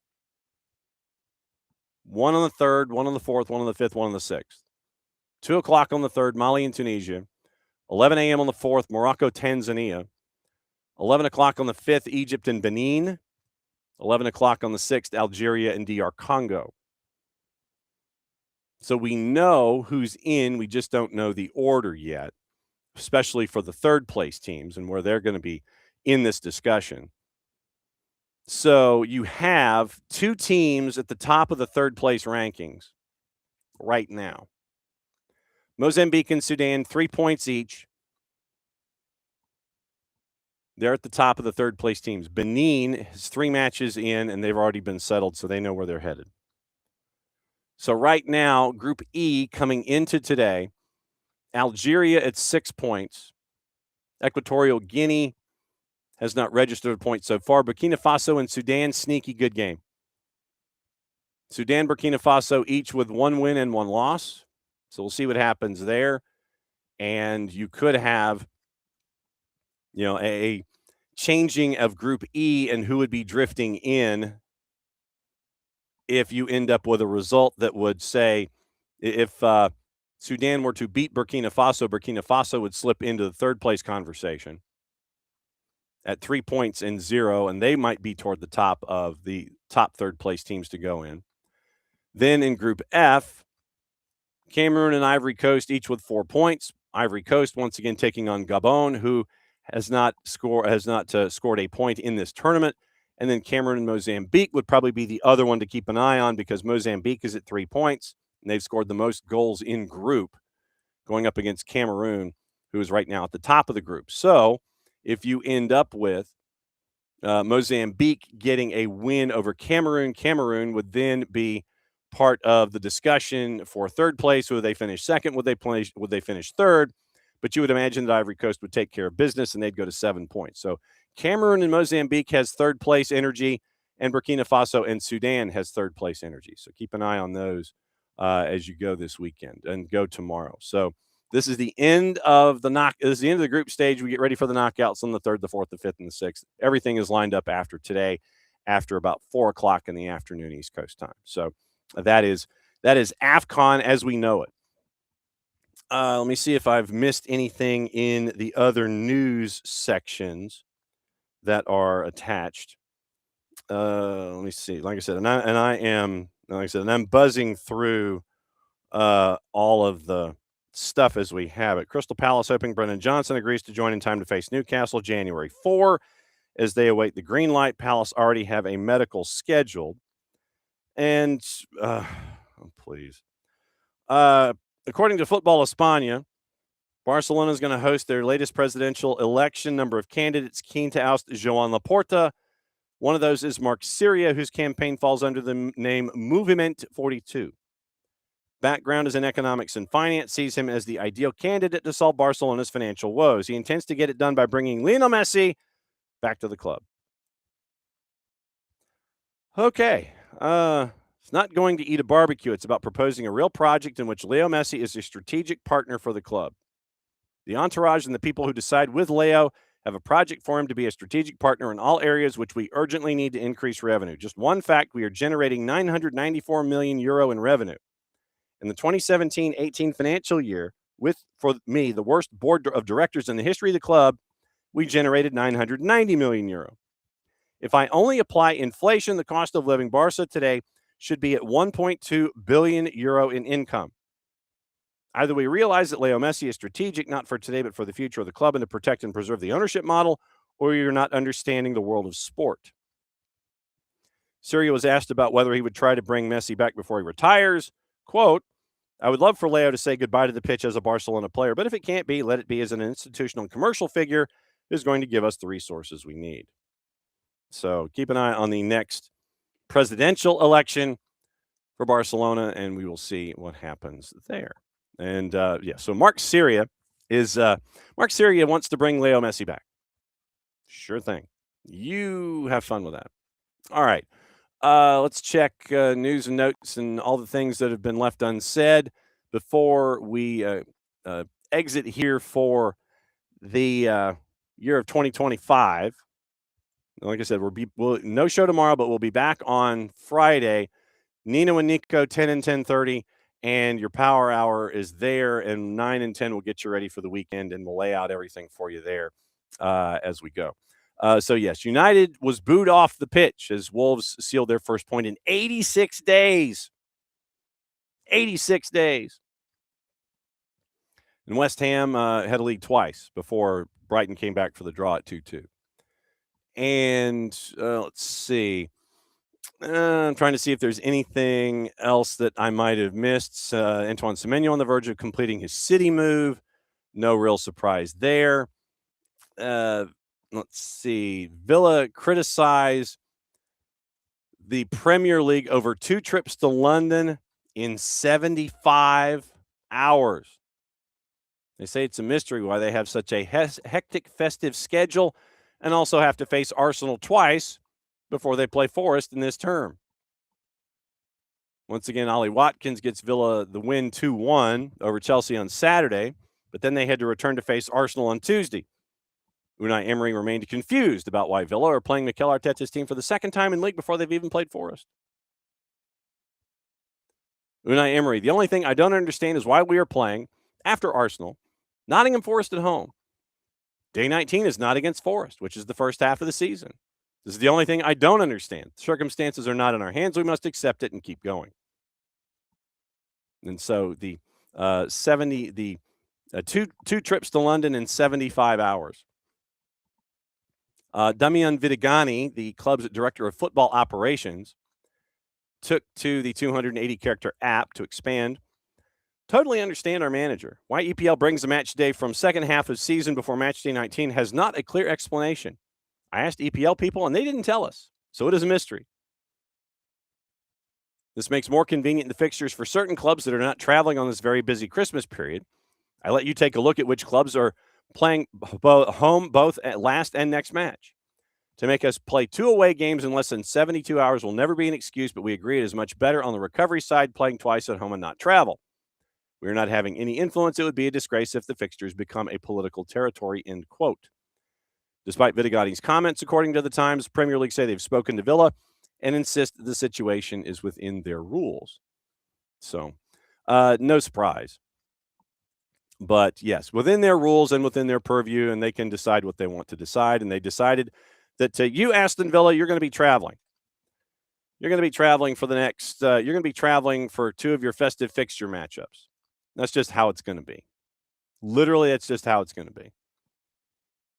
As I sit here and check the Guardian and their end-of-season fundraising campaign, which is doing fairly well, but still needs to go over the top. DAZN has been ordered to honor an €84 million Belgian TV deal after terminating the contract. They have to resume payments of €6.6 million a month. Said the agreement was not valuable without a carriage deal. So they've been ordered to honor the remainder of the TV deal with the Belgium's Pro League after the streaming service announced last month it was terminating the contract.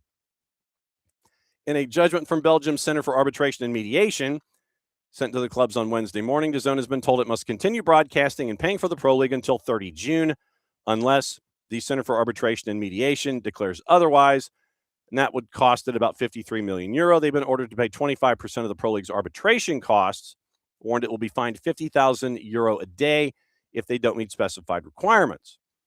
Triggered the legal dispute by withholding the November contractual payment, although it continued to broadcast matches, on the grounds that it had been unable to agree a financially viable distribution deal with Belgium's TV operators, Proximus and Telenet. Pro League games have been available via only their app this season, a model the company said was not commercially viable. 12 months ago, DAZN won a 5-year deal worth €84.2 million a season, claimed that without a wider distribution deal, it could not continue under the original terms. An arbitration tribunal on the matter is due to be constituted in the spring, and then could interim measures could be issued at that point. So DAZN was successful, remember, in breaking their deal with Ligue 1 1 year into a 5, agreeing to pay €100 million to the LFP in compensation after a vote of the clubs. Ligue 1 responded to the collapse of that TV deal, becoming the first of Europe's top 5 to launch a direct-to-consumer streaming service to broadcast matches. Subscribers numbers have been disappointing. Ligue 1 has forecast paying only €142 million to clubs in media rights fees this season, including €30.1 million to the champs. Liverpool, as a comparison, got almost £175 million from the Premier League after they were crowned champs last year. French clubs remain unhappy. DAZN was allowed to walk away without a legal challenge. Feelings that the result of the Belgian arbitration are likely to magnify. DAZN's position, and this is from The Guardian, DAZN's position in the market is curious, given it's defaulted on 2 major rights deals with European leagues, but last year paid $1 billion to secure exclusive global rights for the Club World Cup after receiving an equity injection from Surge Sports Investments. Last month, they also extended their contract with La Liga to do 5 matches each week in Spain until 2032, costing it about €500 million a year, an increase of 6% on the deal. Then the other news, African football now has fresh allegations over the General Secretary's CAF conduct. Once again, also coming from Ed Aarons and Romain Molina, not really people that you want to have on a byline. General Secretary of CAF, the Confederation of African Football, Veron Mosengo Omba, ignored a recommendation that Pierre-Alain Mongwengi was ineligible for election to their executive committee because he'd been accused of covering up widespread sexual abuse in Gabonese football. Mongwengi, the president of the Gabonese Football Federation, has been accused of failing to act on reports of sexual abuse and rape of young footballers in a series of stories first published by The Guardian back in 2021, denying the allegations. And there's no suggestion Mongwengi has been accused of sexual abuse himself, although he has not yet been formally charged. Mongwengi spent 6 months in custody awaiting a decision from the authorities in Gabon and was visited by CAF President Dr. Patrice Motsepe with a final ruling on his case pending almost 4 years on. Part of CAF's election process to its executive committee, 24 members that include Motsepe and Mosengo Omba, that makes decisions on African football, including scheduling of AFCON. All candidates are required to undergo an eligibility test that's conducted by the governance committee. Sources claim to The Guardian that all but one of the committee's members felt that Mongwengi should be considered ineligible for election in 23, a recommendation subsequently dismissed. It has also been alleged by several sources within the governance committee Mosengo Omba bypassed a request for an independent legal opinion on his eligibility and instead insisted they consult Mongwengi's personal lawyer. It's been claimed this represented an obvious conflict of interest. So that is required reading today from our friends at The Guardian. Let's see if there's anything else that has been missed or that I missed as we go. Don't forget to set your fantasy teams because you are in that time of year where it is back and forth, and you got to get things done quick. Like if you're going to get your fantasy teams all squared away and locked up in place the way they should be when you're playing multiple matches in a week. Let's see. I'm trying to see if there's anything else that I have missed. Transfer updates from Miguel Delaney and Will Castle. Let's see. January window opens tomorrow. Mo Salah set to stay at Liverpool as Saudi interest is now cooled. Liverpool is unlikely to revive the pursuit of Marguehi. We mentioned the 35 million pounds that is there for Crystal Palace agreeing to that fee for Brendan Johnson. Manchester United is monitoring RB Leipzig winger Jan Diomande, and Mikel Arteta is urging Arsenal to be active in the transfer market. Liverpool set to recall James McConnell and Owen Beck from their loan spells. All parties have agreed to cut McConnell stay at Ajax. Beck is out injured, returns after spending the first half of the season at Derby. Newcastle recalls Antonio Cordero before shipping him out on loan again. His loan spell at Westerlo has been cut short, leaving immediately to join Cadiz for the remainder of the season. Enzo Maresca's job definitely under threat, according to Kave Solokal. Sharp drop-off in results. You end up with Maresca, after following the win at Everton mid-month, used his post-match press conference to claim he'd endured the worst 48 hours since I joined the club. Looks like January is going to be a defining month for him.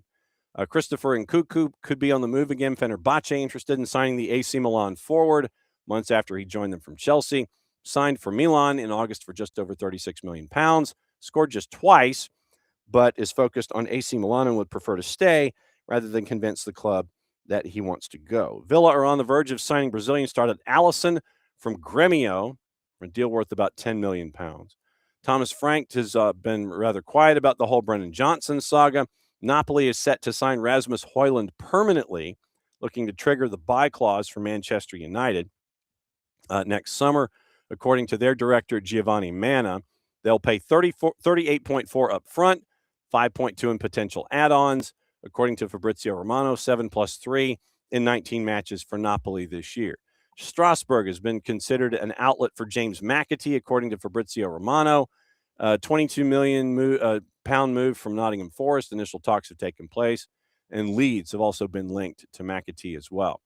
West Ham looks like Wolves won as much as 40 million pounds for Jurgen Strand-Larsen, and he's only scored 3 goals this year, and he's still the leading scorer for them, who scored 9 or 10.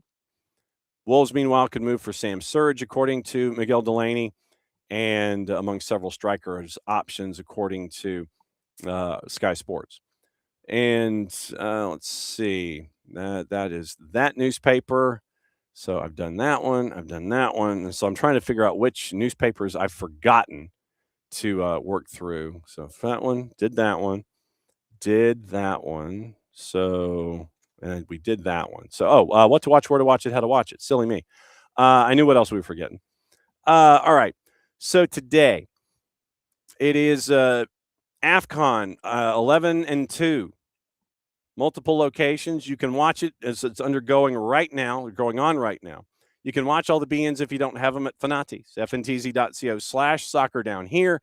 And if you pick up Fanatis, you get all the be-ins, which means you get AFCON, Libertadores, Sudamericana, you get the French League, you get the Polish League, you get Liga 1 Max Pro, TEC, CDO, CDO2, TVV, options to pick up other countries in South America for their league programming as well. And you get that at Fanatis. It helps them out, helps us out, helps you out to continue to add more leagues to your viewing palette. So BN has the double headers at 11-2 in AFCON, last day of the group stage. We went over your juice boxes there. FS2 has the league that we neither condone, endorse, nor promote. They got stuff going on right now. There's a double header coming on in a bit. BN and Espanol simulcasting AFCON. A-League had action early this morning and is going to have action this evening. Also, A-League Femenil, Central Coast in Brisbane is at 12:15. That was this morning. So tomorrow, here's the rundown of everything going on all the TV to watch. CBS Sports Network has the championship, Watford, Birmingham City at 10 o'clock. NBCSN has Crystal Palace, Fulham, Brentford, and Spurs, 12:30 and 3. USA has your other matches, Liverpool, Leeds, Sunderland, Manchester City. They've also got the A-League at 3 o'clock in the morning, Big Fox O&E, your doubleheader from the league we don't talk about, endorse, or promote. NBCSports.com, Liverpool, Leeds, Sunderland, Manchester City. English Championship, Blackburn and Wrexham at 7:30 in the morning tomorrow. Then 6 matches at 10, and Sheffield United and Leicester at 12:30. League 1 at 10, League 2 at 10, Europa League, Twente and Bodo Glimt at 1 o'clock. That is going to be happening tomorrow as well. Peacock has your matchups in the Prem, and that gets you through the day. So I'm trying to see if there's anything else that I might have missed when it comes to activity and players and transfers and all of the things. I think we're in decent shape. Declan Rice could return for Arsenal against Bournemouth, according to Mikel Arteta. Fabian Hertzler accused officials of making a guess with the West Ham penalty that was called. Andy Naylor has Fabian Hertzler accusing the officials of guesswork. Lewis Dunk penalized for a handball blocking a shot by Callum Wilson just before the half. Michael Salisbury didn't award a penalty, changed his mind after he was advised by VAR Stuart Atwell to review the incident on the pitch side monitor. Paquetá scored to make West Ham up 2-1. Hertzler, quote, "No one can say it was a clear handball, and VAR footage is not clear enough, so therefore it's just a guess. And we are the best league in the world. To make a decision just because of a guess, I think that's not possible." And he also defended Danny Welbeck's Panenka in the first half that hit the bar that would have given him a 2-1 lead. And he was very complimentary to what Danny Welbeck has done so far this season. So that was the note from Andy Naylor about Fabian Hertzler. Tanzania, get this. Fulham has rejected a 26 million pound bid for Ricardo Pepi, by the way. Tanzania has reached the knockout stages despite CAF announcing that they hadn't. First time in 45 years. Tanzania finishes third in Group C. Despite failing to win a game and getting 2 points, they'll face the host nation, Morocco, in the round of 16 after qualifying as one of the 4 best third-place sides. Tanzania finished on the same amount of points as Angola, equivalent goal difference, but had scored 1 more goal. Not immediately clear if they would progress after they drew 1-1 with Tunisia. However, CAF's live blog said they'd exited the tournament. CAF's report, however, carried celebratory quotes and said their hopes were still alive. Later in the evening, they confirmed their progress with a post on social media. So Tanzania get Morocco in Rabat on Sunday evening. So that's the rundown there. So co-hosting the next edition in 2027, alongside Kenya and Uganda, getting ready for Tanzania, bringing the tournament to East Africa for the first time since it was staged in Ethiopia back in 1976. So that is the rundown of anything and everything that has been going on this morning when it comes to everything overseas and getting ready for the next go-round of activity today and tomorrow. So what we would ask of you is that you have a fantastic night. If you are in a position to make sure that you are safe, please do so. That's what I want, and that's what we all want. We want you to come back first and foremost. And we want you to have a safe and happy New Year's Eve, New Year's Day. Sleep in if you feel so inclined. And we want you to have a whole lot of fun remembering 25, getting into 26, and hope that it is indeed, as Abby says, happy and healthy when it comes to transitioning from this year to the next. Let me see if there's any other points that I missed while we were here. Let's see. Yes, Dylan did have the Disney jokes. Absolutely true. So, yeah, this is what I was thinking, David. You get the llama to mow the lawn for you. That's what I was thinking anyway. So, once again, thanks to David, D. Graham, and Abby, and everybody else that was joining in this morning. It was Morning Four Card. Good to see you in here. Let's see. I'm trying to see Morning Ropes and Alex and Abby and David and Ricky and D. Graham. So it's great to see all of you guys. We'll be back at it again Friday morning. So 46 hours, a little less than 46 hours from now, we'll be back to get you ready for the weekend. Talk about what happened tomorrow on Friday. Nino and Nico in hour number 2, your power hour at 10 and 10:30. And always we are efforting guests and all the topical stories that we have going on. And we'll keep an eye on Transfer Ban Appreciation Day for those of you that follow along with John Textor and at Botafogo. So for all of us here at SDH, to all of you there, once again, stay warm, stay safe, be happy, and let the day be what the day is supposed to be, and the evening here. If it's supposed to be loud and celebratory, let it be that way. If it's supposed to be quiet and thoughtful, let it be that way as well. Thanks to all of you folks for hanging out with us as you always do. For everybody here at SDH, Mutaplat, y'all played safe. Since it is the end of the show, means I get to do this. Thanks for 25, everybody. We'll see you in 26.